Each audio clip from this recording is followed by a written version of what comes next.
अपने पति के मर जाने के बाद उस चिड़िया पर बड़ी परीक्षा थी। उसे अपने बेटों का भी अकेले ही पालन पोषण करना था। उसे भोजन भी लाना था और घर को भी देखना था। मम्मा, आप इतना काम करती हैं। मम्मा, आप थकती नहीं है? नहीं मेरी जान, जब मैं थकी हारी घर आती हूँ तो अपने बच्चों को देख मेरी सारी थकान उतर जाती है। मम्मा, जब हम बड़े हो जाएंगे तो आपको इतनी खुशियाँ देंगे कि आप अपने सारे दुख भूल जाएंगी। जब मम्मा बूढ़ी हो जाएगी और आप जवान तो भूल ना जाना मेरे बच्चों, आपके लिए मैंने बड़े दुख देखे हैं। अब मैं आपके लिए भोजन ले आऊँ, आप घर में ही रहें।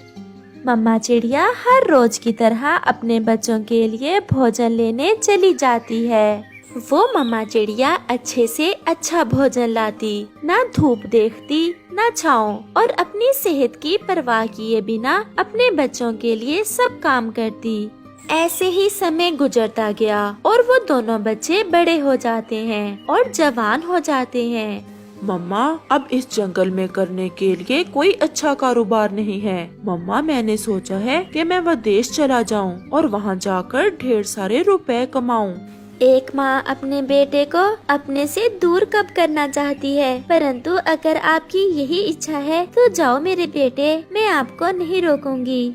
ऐसे उस चिड़िया का बड़ा बेटा ज्यादा पैसा कमाने के लिए विदेश चला जाता है। और फिर कुछ ही दिनों बाद मम्मा चिड़िया अपने छोटे बेटे की शादी कर देती है। बहू, अब मैं बूढ़ी हो गई हूँ, मुझसे घर की जिम्मेदारी नहीं देख होती। आज से घर आप ही संभालोगी। ना बाबा ना, मुझसे नहीं ये घर के काम काज होते। मैं तो अपने मम्मा पापा के लाड प्यार में पली बढ़ी हूँ। मैं तो जब तक नदी पर जाकर पानी से 2-4 घंटे खेल ना लूँ, मुझे तो रात को नींद नहीं आती। माँ से ऐसे बात नहीं करते। तो और कैसे करते हैं पति जी? मैंने सब आपको शादी से पहले ही बता दिया था, मुझसे काम काज नहीं होते। अच्छा, अब मेरे लिए लड़ाई ना शुरू कर देना, मैं कर लूँगी काम। और फिर उनके दरवाजे पर दस्तक होती है। जी बताएं, क्या काम है? ये आपका पत्र है, विदेश से आया है। बड़े भाई का होगा पत्र, माँ को सुनाता हूँ। मम्मा, बड़े भाई का पत्र आया है। मेरे बेटे का पत्र आया है, मुझे जल्दी से पढ़कर सुनाओ। ठीक तो है मेरा बेटा?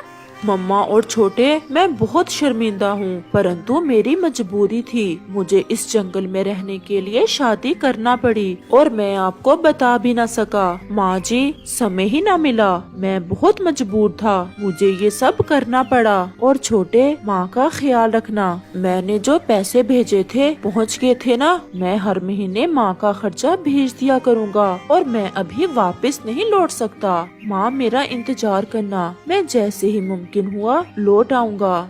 ये सुनकर मम्मा चिड़िया रोने लग जाती है। बड़े, तुमने मुझे बताए बिना ही शादी कर ली और महीने के खर्च की मुझे क्या जरूरत? मुझे तो आपकी जरूरत थी मेरे बेटे, और आप इतने ही मजबूर हो गए कि अपनी माँ के बिना ही जीना सीख लिया। माँ जी, पैसे की जरूरत आपको ना सही, हमें तो है। बड़ा अगर पैसे भेजता है तो फिर क्या बड़ी बात है, हम भी तो आपको भोजन लाकर देते ही हैं। समय गुजरता गया और फिर एक दिन मम्मा चिड़िया इतनी बीमार होती है कि वो मर जाती है। लाडो, मम्मा ने बहुत दुख देखे और हम मम्मा को सुख न दे सके। मम्मा ऐसे दुखों में ही मर गई। अब आप चुप कर जाएं, हम भोजन लाकर देते तो थे माँ जी को। 2 दाने देने से क्या हमने वो हक अदा कर दिया जो सब माँ ने हमारे लिए किया था। मैं रोज यही सोचता कि आज अपनी माँ के पास बैठूंगा, अपनी माँ से अपने बचपन की बातें करूंगा, प्यार करूंगा, परंतु हर रोज ऐसा ना कर पाता। मैं बहुत मसरूफ हो गया था। आपके दुख से नहीं माँ जी मरी, दुख तो उस बड़े का था जिसने विदेश जाकर शादी कर ली। दरवाजे पर दस्तक होती है। ये कुछ रुपए और साथ में चिट्ठी है, विदेश से आई है। लाओ, ये पैसे मुझे दे दो, मैंने अपने लिए बालियाँ बनवानी है। माँ मरी पड़ी है और तुम्हें बालियाँ बनवाने की चिंता है? मैंने थोड़ी मारा है माँ जी को। अगर माँ जी के दोनों बेटे लायक होते तो माँ जी ऐसे बेसहारा ना मरती। अच्छा, अब चिट्ठी तो पढ़ो, क्या लिखा है चिट्ठी पर? माँ जी, मैं इस साल भी नहीं आ सकूंगा। माँ, मैं बहुत मजबूर हूँ। मेरी पत्नी की मम्मा बीमार हैं। मुझे काम पर भी जाना होता है और सासू माँ के लिए दवा भी लाना होती है। माँ, मैं अगले वर्ष जरूर लौट कर आऊँगा। माँ, मुझे माफ करना, परंतु माँ, मैं आपका खर्च आपको हर महीने भेजता रहूँगा और छोटे, माँ का ख्याल रखना।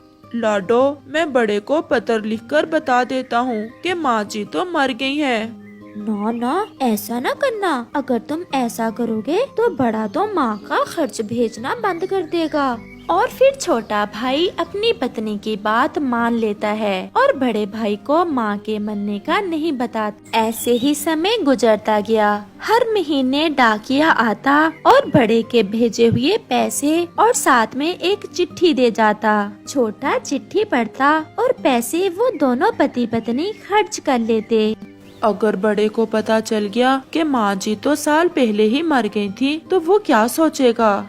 अगर तुम्हारे बड़े भाई में ऐसी सोच होती तो आज तक वो विदेश में न होता अपनी सासू माँ की दवा लेने के लिए। अगर इतना ही प्यार होता उसे अपनी माँ से तो एक बार मिलने जरूर आता। जब तक मुफ्त में पैसा मिलता है मिलने दो।